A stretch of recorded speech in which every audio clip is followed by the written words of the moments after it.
Hi there, and welcome to a new series exploring the mythological and religious allusions that are contained within Final Fantasy XVI. I'm MJ Gallagher, author of books such as Norse myths that inspired Final Fantasy VII and Greek myths that inspired Final Fantasy VII. These episodes are intended to be a companion to Final Fantasy XVI itself, and will typically follow the development of the plot so as to keep spoilers to a minimum. That said, there may be some minor spoilers if you haven't already played the game. We've known since Final Fantasy XVI's initial trailer and logo reveal in 2020 that the Phoenix would have a prominent role in the game. It features a duel between the Firebird and a demonic entity, Ifrit, both of which are represented as having bodies aglow with blazing heat. Phoenix has been a recurring creature in the series for more than 30 years, but how familiar are you with the mythical origins of its iconic flames? It's generally accepted by modern scholars that the Phoenix myths should be attributed to classical writers, although there is a degree of crossover with beliefs documented in ancient Egypt.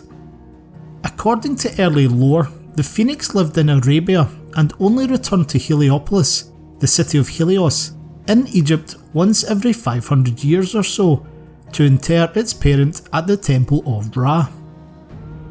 Helios and Ra were the foremost sun gods in the Greek and Egyptian pantheons respectively. Ancient Egyptian portrayals of Ra typically included a solar disk above the divinity's head to symbolise rebirth, which stemmed from the observation that the sun's daily cycle involves its disappearance at dusk and re-emergence at dawn, and is therefore representative of death and resurrection.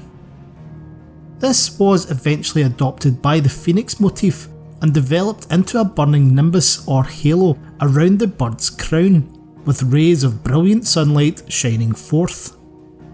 The longevity of the Phoenix's life had already been established in folklore, but it was not until much later that Roman literature proposed the creature renews itself at death, rather than there being multiple generations. The fire and rejuvenation properties found in medieval heraldry and contemporary media are primarily drawn from Phoenix, a 4th century poem by Claudian, himself a Latin writer from Alexandria, Egypt.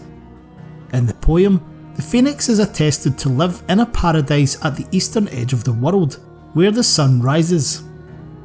According to Claudian, when the bird is ready to shed its aged body, it builds a pyre for itself. Helios, the personified sun, answers the Phoenix's prayer, letting his radiant warmth ignite its death throne. The Phoenix will be consumed by the flames, and from the ashes will its renewed form emerge to live again. This is where Phoenix of the Final Fantasy series derives its Flames of Rebirth ability from, and the concept will become very important later in Final Fantasy XVI. For the purposes of spoilers, however, we'll save that for a later video. Thank you so much for watching. If you enjoyed the video, please like and subscribe to be notified when future episodes drop, and be sure to leave a comment to let me know what you thought of Final Fantasy XVI's iteration of Phoenix. If you're interested in more Final Fantasy mythology content, follow me on X or Twitter for regular posts, or check out my Patreon for my entire back catalogue, as well as early access to entries from my forthcoming book, Mythos Final Fantasy XVI. And don't forget, Norse myths that inspired Final Fantasy VII and Greek myths that inspired Final Fantasy VII are both available on Amazon. I'll leave a link to all these in the description below. For now though, take care. I'm MJ Gallagher, and I'll see you again for the next episode.